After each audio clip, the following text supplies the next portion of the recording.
बहू सुबह 6 बजे नहा धोकर ही किचन में प्रवेश करना है, फिर घर के हर सदस्य के पैर छूना है। लो बहू, थोड़ा पानी पी लो और अब आराम करो, तुम थक गई होगी। मुंह दिखाई की रस्म खत्म होने के बाद जैसे ही अन्य महिलाओं ने घर से विदाई ली, सुधा जी ने अपनी नई नवेली बहू रीना के हाथ में पानी का गिलास थमा दिया। रीना के चेहरे पर कृतज्ञता के भाव उभर आए। सच में बहुत देर से उसे प्यास लगी हुई थी। सासू माँ बहुत ही ममतालू है, रीना समझ गई।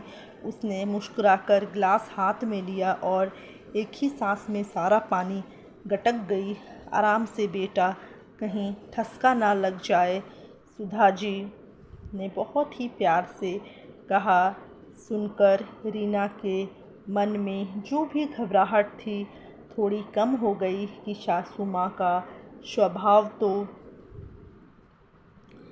बहुत ही अच्छा है। तुम्हारा लाड़ लड़ाना हो गया हो तो बहू को ज़रा अपने घर के नियम कायदे भी समझा दो। तभी एक रौबदार कड़कती हुई पुरुष की आवाज़ गूंजी। रीना फिर से अपने में सिमट गई। वह समझ गई कि यह उसके ससुर जी सुरेश जी है। रीना एक संयुक्त परिवार में पली बढ़ी उच्च शिक्षित लड़की है। उसका परिवार उच्च मध्यम वर्गीय है। 2 दिन पहले ही उसका विवाह ऋषि के साथ हुआ, जो खुद भी उच्च शिक्षित है और बड़े शहर में एक बहुराष्ट्रीय कंपनी में ऊंचे पद पर है। रीना की ससुराल सामान्य मध्यवर्गीय परिवार है। ससुराल में सास ससुर, दादी सास, दादा ससुर, देवर और 3 ननदें हैं, यानी पूरा भरा पूरा परिवार है।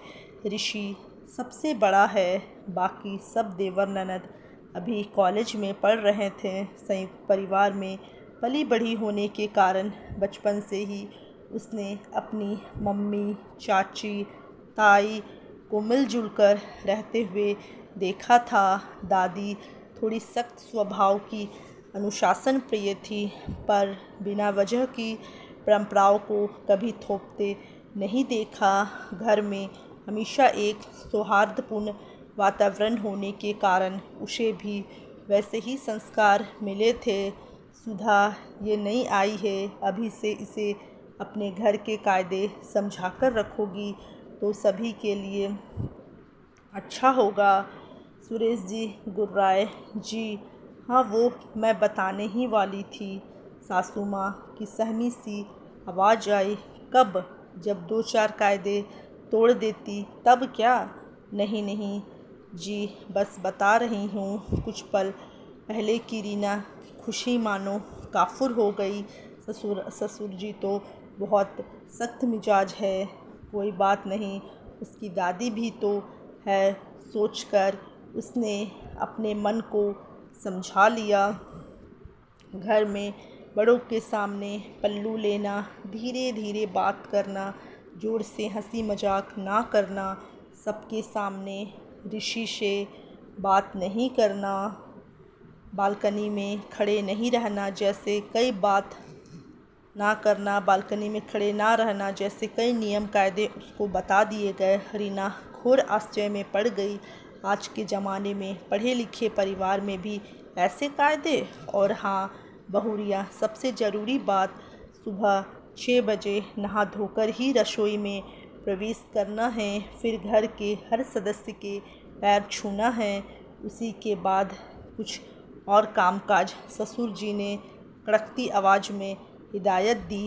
रीना ने चुपचाप सुन लिया, पर उसके कपोल पर 2 बूंदें लुढ़क आई। मायके में तो चाय पिए बिना उसकी आँख ही नहीं खुलती थी, और दिसंबर के महीने की इतनी कड़कड़ाती ठंड में सुबह 6 बजे नहाना सोचकर ही उसकी कपकपी छूट गई। पर ये तो ससुराल है। अगले दिन सुबह 6 बजे ही रीना नहा धोकर तैयार हो गई। दादाजी, दादी जी, ससुर जी और सासू माँ उठ चुके थे उनके पैर छुए और किचन में आ गई। घर में अभी तक उसके अलावा कोई और नहाया भी नहीं था।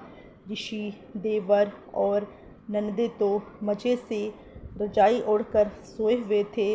उसकी कोरे फिर भीग गई। बाकी सब 8 बजे उठे। तब तक उसने नाश्ता भी तैयार कर लिया था। बहू, कल क्या बोला था याद है ना? तुम्हारी नंदे उठ गई है, जाओ पहले उनके पैर छुओ, दादी सास ने आदेश दिया। ननदे?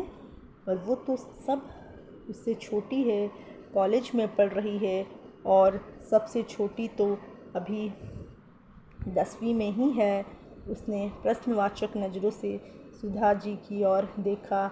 उन्होंने भी दादी सास का वही आदेश दोहरा दिया। 9 बजते ही बर्तन और झाड़ू पोछे वाली भी आ गई।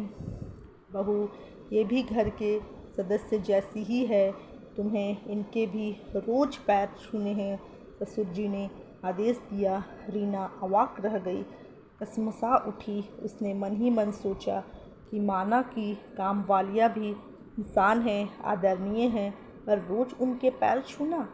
पर ससुर जी का आदेश पहले ही दिन कैसे टालती। जैसे ही वह बर्तन वाली के पैरों पर झुकी, वो हड़बड़ा गई। अरे नहीं नहीं, ये क्या कर रही हो बहुरिया, हमारे पैर नहीं छुओ। नहीं छुएगी, तेरी भी तो बहू जैसी ही है। होंगे इसके बाप के घर में बहुत से नौकर चाकर, पर यहाँ तो इसको हमारे नियम कायदे मानने पड़ेंगे। सुरेश जी चिल्लाएं। बेचारी दोनों काम वालियाँ सकपका गई। कोई बात नहीं काकी जी, आप उम्र में बड़ी है, आप आशीर्वाद दीजिए मुझे, कहते हुए रीना का स्वर भर आया। उसने उनके पैर भी छू लिए। दोनों के मुंह से आशीर्वाद की झड़ी लग गई और 3 जोड़ी आँखों से आंसुओं की धारा भी इसी तरह धोबी सुई पर, जैसे हर व्यक्ति पैर छूने पर उसको मजबूर किया गया। शादी होकर 1 दिन ही हुआ था। रीना कुछ नहीं बोली। थोड़ी देर बाद उसने देखा कि ऋषि और उसके देवर नंदे बिना नहाए ही रसोई घर में आ बैठे थे। उनमें से किसी ने भी किसी काम वाली की पैर छूना तो दूर, उनसे सीधे मुंह तक बात तक नहीं की। 4-5 दिन तक यही चला। घर में आए गए हर व्यक्ति के पैर छूना, सिर से पल्लू को खिसकने ना देना, और ऋषि से तो बात करने का वक्त ही नहीं मिलता। देर रात तक ससुर जी उसको अपने साथ व्यस्त रखते। जब तक वो कमरे में आता, रीना थक कर चूर होकर सो चुकी होती। एक हफ्ते में ही रीना कुम्हला गई। ऋषि को भी बस रात में ही उससे मतलब होता। रीना को बहुत आश्चर्य होता कि ये कैसे पढ़े लिखे सभ्य लोग हैं। आदर, सम्मान और संस्कार की बात अलग है, पर ये कैसे नियम कायदे। इसी तरह 15 दिन बीत गए। ऋषि की छुट्टियां भी ख़त्म हो गई थी और उसे नौकरी पर वापस जाना था। सुरेश जी ने रीना को साथ ले जाने से फ़िलहाल मना कर दिया था। रीना को समझ नहीं आ रहा था कि वो करे तो क्या करे। नई नई शादी हुई थी, मायकों को भुलाकर नए घर परिवार में एडजस्ट करने में भी वैसे ही कठिन काम था। पर रोज़ ऐसे कुढ़कर रहा भी नहीं जा सकता। पूरी ज़िंदगी बितानी है यहाँ। आखिरकार उस रात को वो एक निश्चय करके सोई। बहुत अच्छी और गहरी नींद लगी उसको। सुबह दरवाज़ा पीटने की आवाज़ से नींद खुली उसकी। देखा तो बाजू में ऋषि गहरी नींद में सोए हुए हैं। तभी सुरेश जी का तेज कर्कश आवाज़ उसके कानों गूंजी। उठाओ उस महारानी को, सूरज सिर पर चढ़ आया है। किसी बात की लिहाज शर्म बची ही नहीं। सुधा, तुमने उसको समझाया नहीं था क्या कि घर में सबके उठने से पहले उठ जाना है? उसको जी समझाया था, बच्ची है अभी, थक गई होगी। वैसे भी अभी नई नई शादी हुई है। उसकी सासू माँ सुधा जी ने उसका पक्ष लेना चाहा। तो क्या घर के कायदे तोड़ देगी? बोल रहा हूँ फिर से, मन मत सिर पर चढ़ा उसको। घर में मच रहे शोर शराबे से सभी लोग उठ गए। रीना घड़ी देखी, अभी 6:45 ही बजे थे। वो अपने कमरे से बाहर निकली और अपनी दादी सास के पैर छू लिए। राम राम, ये क्या अनर्थ कर रही हो बहू? जा पहले नहाकर तो आ, बासी शरीर हमें छूकर अपवित्र तो मत कर। दादी सास ने भी रोब झाड़ा। रीना ने उन्हें देखा और बोली, दादी जी आप भी तो नहाए नहीं हैं, इसलिए मैंने आपको छू लिया। इसमें फिर अपवित्र होने की कहाँ से बात आई? देख लिया सुधा तूने, कल की आई छोकरी, तो छोकरी की अब जमान भी खुलने लगी है। समझा दे इसे, इसमें और हम में बहुत अंतर है। सुरेश जी चिल्लाए, बेटा वो अभी तुम्हारी नई नई शादी हुई है ना, तो बिना नहाए किसी को नहीं छूना, समझ रही है ना? सासू माँ ने समझाने की कोशिश की, पर मम्मी जी ऋषि तो सब कुछ छूते हैं, रसोई में जाकर बैठ जाते हैं, उनकी भी तो नई नई शादी हुई है ना? रीना ने आश्चर्य से पूछा। चुप रह लड़की, ऋषि से अपनी बराबरी करती है। ऋषि समझा अपनी औरत को, नहीं तो अच्छा नहीं होगा। ससुर जी दहाड़ उठे। ऋषि ने इशारे से रीना को चुप रहने के लिए कहा और अपना सिर झुका लिया। माफ़ कीजिएगा पापा जी, जब से आई हूँ देख रही हूँ कि घर के सारे नियम कानून कायदे केवल मुझ पर ही थोपे जा रहे हैं। किसी भी चीज़ को नहाकर छुओ, इसके उसके ना जाने किस किस के गंदे गंदे पैर छुओ, फिर अपने माथे से लगाओ, और वो भी रोज़। घर में इतने सारे लोग हैं, कोई और ये क्यों नहीं करता? देवर जी और ऋषि काम वालियों, धोबियों, स्वीपर वगैरह के पैर क्यों नहीं छूते? क्यों उनके लिए वो घर के सदस्य के समान नहीं है क्या? इतने दिनों की सहन शक्ति अब जवाब दे चुकी थी। रीना एक ही सांस में सब बोलती चली गई। मुँहजोरी करती है हमसे, बताऊं तुझे? ऋषि ज़रा इसके बाप को फ़ोन लगा और बोल कि अपनी बदतमीज़ लड़की को आकर यहाँ से ले जाए। सुरेश जी अपना आपा खो बैठे, घर में सब सहम उठे। सुधा जी ने रीना को चुप रहने का इशारा किया। बस अब बहुत हुआ पापा जी, अब और नहीं, मैंने कुछ गलत नहीं किया है। हाँ बुलाइए मेरे पापा को, और जिसको बुलाना है बुला लीजिए। अगर मैं गलत हूँ तो चाहे मुझे सज़ा दे दो, और अब मैं अन्याय में नहीं सहूँगी। जो घर के बाकी सदस्य करेंगे वही मैं भी करूँगी। जो मेरे लिए नियम कायदे हैं वह सबके लिए होने चाहिए। रीना दृढ़ स्वर में बोली, छी भाभी, हम क्या नौकरों के पैर छुएंगे? कुछ भी मत बोलो। अब तक चुप रहकर तमाशा देख रही तीनों नंदे एक साथ बोल उठी, अब इसमें छी वाली क्या बात है? अगर वो मेरे लिए घर के सदस्य है तो आपके लिए भी है ना? मैं भी इतने दिनों सबका कर ही रही हूँ, तब आपको ये ख्याल नहीं आया? रीना की बात सुनकर सन्नाटा छा गया। ये बेटियाँ हैं और भूलो मत कि तुम बहू हो, दादी सास ने चेतावनी दी। तो क्या हुआ दादी जी, मैं भी किसी की बेटी हूँ, और कल को इनको भी कहीं बहू बनकर जाना ही पड़ेगा ना। फिर ये भेदभाव क्यों?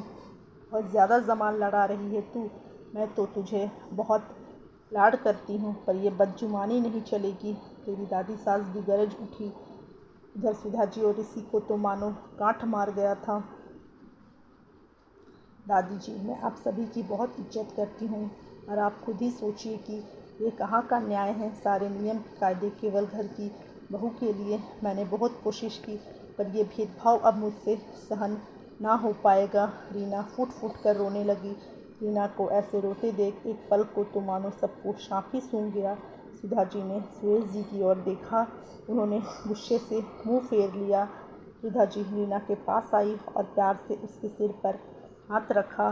तुम सही कह रही हो बहू, घर के नियम सभी के लिए एक जैसे ही होने चाहिए। तुम में और मेरे बेटे बेटियों में कोई फ़र्क नहीं है बेटा।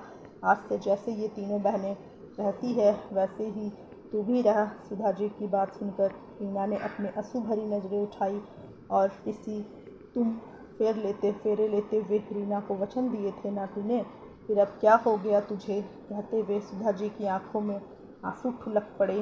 रीना उनके गले लग गई। उन्होंने जोर से उसे अपने सीने से चिपका लिया। जो कदम वो खुद के लिए नहीं उठा पाई थी वो कभी उनकी बहू के लिए तो कम से कम उठा लिया। तो दोस्तों, कैसी लगी ये कहानी? अगर अच्छी लगी होगी तो प्लीज़ वीडियो को लाइक करें और चैनल पर नए हैं तो चैनल को सब्सक्राइब करना ना भूलें। इसी तरह की कहानियों के साथ मैं आपसे मिलती रहूँगी। मिलते हैं नेक्स्ट कहानी पर।